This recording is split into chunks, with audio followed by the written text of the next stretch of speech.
చౌడేశ్వరీదేవి జ్యోతిష్యాలయం ప్రముఖ జ్యోతిష్యులు కాళికాదేవి ఉపాసకులు జ్యోతిష్య పండిత్ ఎంకే శాస్త్రి గారు మీ హస్తరేఖలు ముఖ లక్షణము ఫోటో జాతకం చూసి మీ జీవిత సంపూర్ణ భవిష్యత్తు తెలపగలరు. మీకు ఎటువంటి సమస్యలు ఉన్నా చౌడేశ్వరీదేవి పూజలు చేసి పరిహారం చేయగలరు. స్త్రీ పురుష వశీకరణం 100% గ్యారంటీ. సెల్ 9481312776. నువ్వు అడుగు పెట్టే యాక్సిడెంట్ అయింది.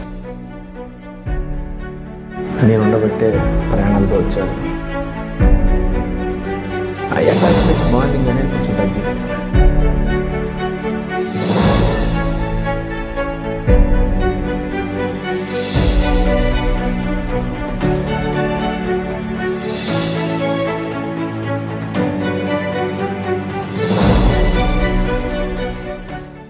నమస్తే folks, welcome to my channel. Folks, సహనంతో భరిస్తున్నారు కదా అని హేళనగా మాట్లాడడం తప్పు. మనవారైనా పరాయి వారైనా ఎవరైనా సరే చులకనగా చూడకూడదు. సహనం నశించి వారు తిరిగి హేళన చేస్తే భరించడం కష్టం.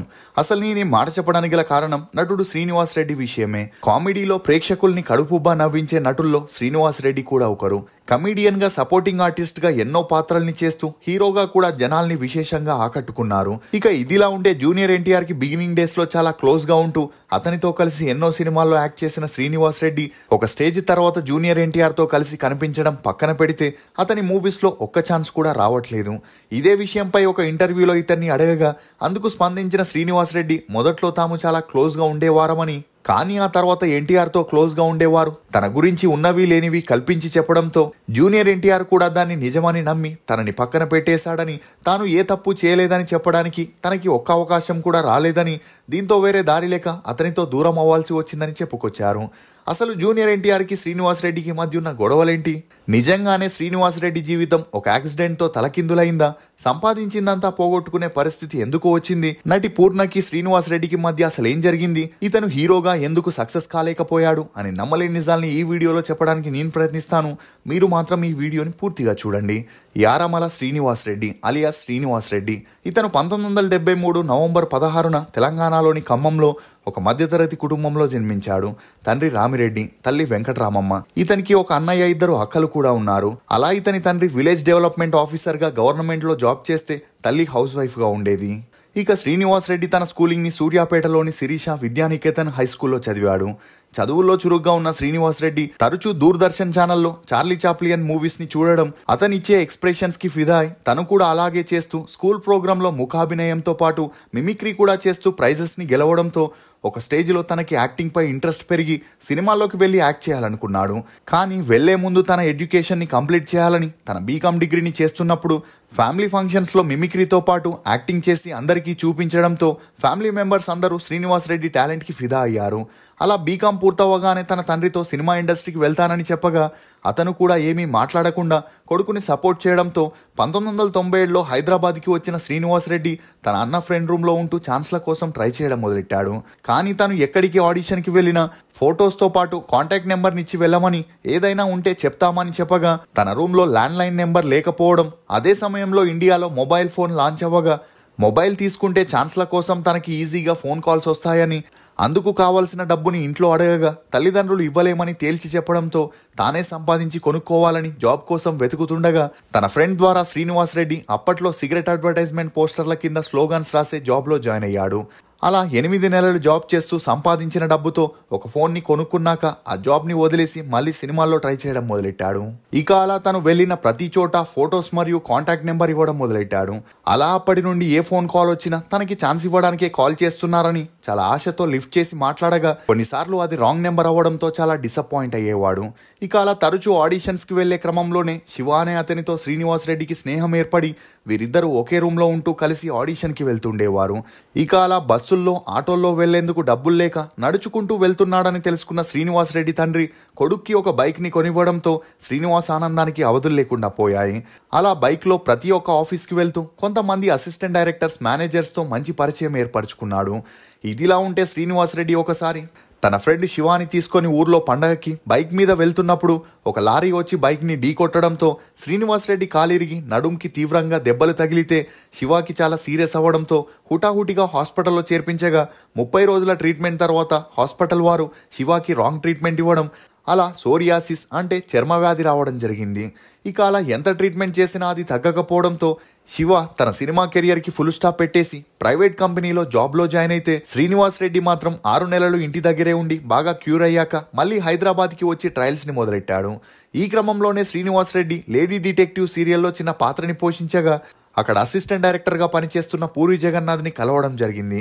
ఇక అలా పూరి జగన్నాథ్ చెప్పడంతో శ్రీనివాస్ రెడ్డి చాణిక్య అనే దూరదర్శన్ సీరియల్లో మరియు శాంతి నివాసం సీరియల్లో చేయగా మంచి గుర్తింపుతో పాటు ఎస్ఎస్ రాజమౌళితో తనకి మంచి పరిచయం ఏర్పడింది.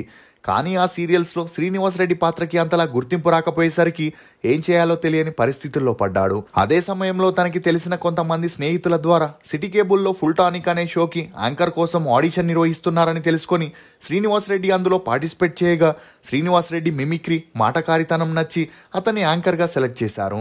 ఇక ఈ షో ద్వారా కొంతవరకు గుర్తింపు వచ్చిన పేమెంట్స్ చాలా తక్కువ ఇవ్వడంతో జెమినీ టీవీలో నవ్వు నవ్వించు అనే ప్రోగ్రాంలో యాంకర్గా పనిచేస్తూ తన మిమిక్రీ ద్వారా జనాల్ని ఎంటర్టైన్ చేస్తుండేవాడు. ఇక ఇది చూసిన డైరెక్టర్ విక్రమ్ కుమార్ తను డైరెక్ట్ చేయబోయే ఇష్టం మూవీలో శ్రీనివాస్ రెడ్డికి హీరో ఫ్రెండ్ క్యారెక్టర్ ఇవ్వడంతో తనకి హీరో అవ్వాలని ఉన్న మొదట్లో కాస్త ఫేమస్ అయ్యాక హీరోగా ట్రై చేద్దాం అనుకున్నాడు. ఇక ఇష్టం మూవీ 2001లో రిలీజ్ అయ్యి ఓకే టాక్ తెచ్చుకోవడం, ముఖ్యంగా శ్రీనివాస్ రెడ్డి పాత్రకి మంచి గుర్తింపు రావడంతో ఆ తర్వాత సినిమాల్లో ఛాన్సులు ఈజీగా వస్తాయనుకున్నాడు. కానీ అలా జరగకపోవడంతో అమృతం సీరియల్లో సపోర్టింగ్ రోల్స్ చేస్తూ బిజీ అయ్యాడు. ఇక ఎప్పుడైతే పూరి జగన్నాథ్ ఈడియట్ మూవీ తీస్తున్నాడని శ్రీనివాస్ రెడ్డికి తెలిసిందో అతన్ని కలిస్తే ఛాన్స్ ఇస్తాడని వెళ్ళగా పూరి జగన్నాథ్ శ్రీనివాస్ రెడ్డికి ఈడియట్ మూవీలో హీరో ఫ్రెండ్ పాత్రనివ్వగా ఆ మూవీ 2002లో రిలీజ్ అయ్యి సూపర్ డూపర్ హిట్ అవ్వడంతో పాటు శ్రీనివాస్ రెడ్డి కామెడీ సెన్స్కి జనాలు కూడా ఫిదా అయ్యారు. ఇక ఈ పబ్లిసిటీతో శ్రీనివాస్ రెడ్డికి వరుసగా అవకాశాలు వెతుక్కుంటూ వచ్చాయి. అలా విజయం కబీర్ దాస్ అని చేస్తూ ఎప్పుడైతే నాగా మూవీని చేశాడో అక్కడే జూనియర్ ఎన్టీఆర్ని కలవడం, షూటింగ్ సెట్లో తన మిమిక్రీ మాటలతో అందరినీ అలరిస్తుండడంతో కొద్ది రోజుల్లోనే శ్రీనివాస్ రెడ్డి జూనియర్ ఎన్టీఆర్కి రాజీవ్ కనకాల, సమీర్ తర్వాత అంతటి ఆప్తుడయ్యాడు. తోనే సింహాద్రి, యమదొంగ అనే మూవీస్ చేస్తూ కొద్ది రోజుల్లోనే స్టార్ క్యారెక్టర్ ఆర్టిస్ట్గా ఎదిగాడు. అంతేకాకుండా లక్ష్మీ కళ్యాణం, దుబాయ్ సీను, దేశముదురు, డి, పరుగు, బ్లేడ్ బాబ్జీ అని చేస్తూ జూనియర్ ఎన్టీఆర్, రవితేజ, అల్లు అర్జున్ సహాయంతో బిజియెస్ట్ ఆర్టిస్ట్గా మారాడు. ఇదిలా ఉండే రోజు రోజుకి శ్రీనివాస్ రెడ్డికి జనాల్లో వచ్చిన క్రేజ్ని చూసి జూనియర్ ఎన్టీఆర్ 2009లో జరిగిన ఎలక్షన్స్ ప్రచారంలో జనాల్ని ఎంటర్టైన్ చేయమని శ్రీనివాస్ రెడ్డికి అప్పగించగా అందుకు అతను ఒప్పుకొని బయలుదేరాడు. అలా ఖమ్మంలో ప్రచారం చేసేటప్పుడు శ్రీనివాస్ రెడ్డి తన కామెడీ టైమింగ్తో ప్రజల్ని బాగా ఎంటర్టైన్ చేశాక అందరూ కార్లో హైదరాబాద్కి తిరిగి వస్తుండగా జూనియర్ ఎన్టీఆర్, రాజీవ్ కనకాల, సమీర్తో పాటు శ్రీనివాస్ రెడ్డిని కూడా తన కార్లోనే రమ్మని చెప్పగా అందుకు తను వెనకాల ఉన్న కార్లో లగేజ్ తీసుకొస్తానని చెప్పడంతో అందరూ బయలుదేరారు. ఇక అలా 2 కార్లు కొంచెం దూరంకి వెళ్ళగానే జూనియర్ ఎన్టీఆర్ కూర్చొని ఉన్న కారు బోల్తా కొట్టడంతో భయపడిపోయిన శ్రీనివాస్ రెడ్డి హుటాహుటిగా దిగి చూడగా జూనియర్ ఎన్టీఆర్ తల నుండి రక్తం కారుతుండడంతో తన దగ్గరున్న టవల్ని చుట్టి అందరినీ తీసుకెళ్లి కిమ్స్ హాస్పిటల్లో అడ్మిట్ చేశారు. ఇక ఈ క్రమంలోనే జూనియర్ ఎన్టీఆర్కి మంచి సన్నిహితుడైన ఒక వ్యక్తి శ్రీనివాస్ రెడ్డితో మాట్లాడుతూ "నువ్వు అడుగు పెట్టావు, యాక్సిడెంట్ అయింది, నీది ఐరన్ లెగ్" అని చెప్పడంతో ఆ మాటలతో మానసికంగా కృంగిపోయిన శ్రీనివాస్ రెడ్డి తను ఉండబట్టే జూనియర్ ఎన్టీఆర్ తల నుండి వచ్చే రక్తాన్ని ఆపగలిగానని, అందువల్లే ప్రాణాలతో ఉన్నాడని, లేకపోతే ఏమైపోయేవాడో అని కౌంటర్ ఇస్తూ అక్కడి నుండి వెళ్ళిపోయాడు. ఇక ఇదే విషయాన్ని ఆ వ్యక్తి జూనియర్ ఎన్టీఆర్కి చెబుతూ శ్రీనివాస్ రెడ్డి లేకపోతే నువ్వు లేవని చెప్పుకుంటున్నాడని, అతనే నీకు ప్రాణభిక్ష పెట్టాడంటూ 1-2 మాటలు కలిపి చెప్పి జూనియర్ ఎన్టీఆర్ని రెచ్చగొట్టడంతో అప్పటి నుండి జూనియర్ ఎన్టీఆర్ శ్రీనివాస్ రెడ్డిని కలవకపోవడం, అలా తన సినిమాల్లో ఛాన్సులు కూడా ఇవ్వడం మానేశాడు. ఇక శ్రీనివాస్ రెడ్డికి ఇండస్ట్రీలో రవితేజ మరియు అల్లు అర్జున్తో ఉన్న మంచి స్నేహం కారణంగా బ్యాక్ టు బ్యాక్ మూవీస్ చేస్తూ ఫైనాన్షియల్గా కూడా స్థిరపడ్డాడు. ఇక ఈ క్రమంలోనే శ్రీనివాస్ రెడ్డి తన అక్క కూతురైన స్వాతి గారిని పెళ్లి చేసుకోగా వీరి అన్యోన్య సంసారానికి గుర్తుగా 2 అమ్మాయిలు కూడా జన్మించారు. ఇక ఇదిలా ఉంటే ఎప్పుడైతే సునీల్, ఆలీ, వేణుమాధవ్ లాంటి కమీడియన్స్ అందరూ హీరోలుగా మారి సక్సెస్ అవ్వడంతో అది చూసిన శ్రీనివాస్ రెడ్డి తను కూడా హీరో అవ్వాలని సినిమాల్లో యాక్ట్ చేయాలనుకున్నాడు. దీంతో రాజ్ కిరణ్ అనే డైరెక్టర్ చెప్పిన గీతాంజలి స్టోరీ తనకి బాగా నచ్చి తనే ప్రొడ్యూసర్గా హీరోగా చేయాలనుకున్నాడు. కానీ అప్పట్లో ఉన్న ఎస్టాబ్లిష్డ్ హీరోయిన్స్ ఎవరు శ్రీనివాస్ రెడ్డితో యాక్ట్ చేయడానికి ముందుకు రాకపోయేసరికి కొత్త అమ్మాయితోనే ఆ మూవీని పూర్తి చేయాలనుకున్నాడు. ఇక అలా ఎందుకైనా మంచిదని సీనియర్ రైటర్ అయిన కోనా వెంకట్ని కలిసి ఆ మూవీ స్టోరీని చెప్పగా అతనికి స్క్రిప్ట్ బాగా నచ్చి తను కూడా వన్ ఆఫ్ ద ప్రొడ్యూసర్గా చేస్తానని చెప్పి హీరోయిన్గా తనకి క్లోజ్ అయిన అంజలిని ఫిక్స్ చేశాడు. దీంతో శ్రీనివాస్ ఆనందానికి అవధులు లేకుండా పోయాయి. అలా 4 కోట్లతో నిర్మించిన గీతాంజలి మూవీ 2014 ఆగస్టులో రిలీజ్ అయి హిట్ అవ్వడంతో పాటు 10 కోట్లని వసూలు చేయడంతో ఆ తర్వాత శ్రీనివాస్ రెడ్డికి హీరోగా ఛాన్సులు వెతుక్కుంటూ వస్తాయనుకున్నాడు. కానీ అదే సమయంలో సునీల్ హీరోగా సక్సెస్ఫుల్గా కొనసాగినప్పటికీ ఒక స్టేజ్లో తను చేసిన మూవీస్ అన్ని ఫ్లాప్ అయి ఇంట్లోనే కూర్చునే పరిస్థితి రావడంతో ఇదే పరిస్థితి తనకి రాకూడదని హీరో ఫ్రెండ్గా యాక్ట్ చేస్తూనే మరోవైపు హీరో అవ్వడానికి స్టోరీలని వినడం మొదలెట్టాడు. అలా రేసుగుర్రం, మనం, శివం, భలే భలే మొగాడివోయ్, పటాస్ అనే మూవీలో సపోర్టింగ్ రోల్స్ చేయడం మొదలెట్టాడు. అంతేకాకుండా తను హీరోగా చేసిన జయంబు నిశ్చయంబురా మూవీని చూసేందుకు జనాలు ఇంట్రెస్ట్ చూపించకపోవడంతో ఆ మూవీ ఫ్లాప్ అయింది. ఇక ఈ మూవీ చేసేటప్పుడే శ్రీనివాస్ రెడ్డి పేరు హీరోయిన్ పూర్ణతో గట్టిగా వినిపించినా అది షూటింగ్ జరిగేటప్పుడు హీరోయిన్ల మధ్య ఉండే అండర్స్టాండింగే తప్ప సీరియస్ రిలేషన్ కాదని చెప్పొచ్చు.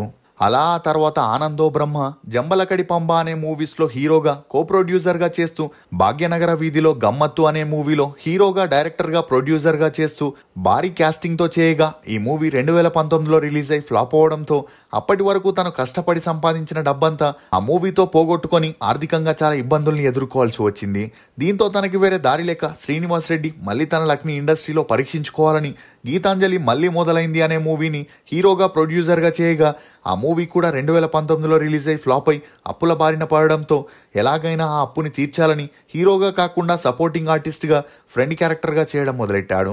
ఇక అలా బ్యాక్ టు బ్యాక్ సినిమాలు చేస్తున్నా తను హీరోగా సక్సెస్ కాకపోవడం తనకి చాలా బాధగా ఉందని శ్రీనివాస్ రెడ్డి ఒక ఇంటర్వ్యూలో చెప్పుకురావడం బాధాకరం. ఇప్పటి వరకు శ్రీనివాస్ రెడ్డి 110 సినిమాల్లో సపోర్టింగ్ ఆర్టిస్ట్గా హీరోగా చేయగా ఇతని నటనగాను ఒక సైమా అవార్డుని కూడా అందుకున్నాడు. శ్రీనివాస్ రెడ్డి నటించిన సినిమాల్లో మీ ఫేవరెట్ ఏదనేది కమెంట్ సెక్షన్లో తప్పకుండా తెలియజేయండి. సొంత బిజినెస్ అనేది ప్రతి ఒక్కరి కళ.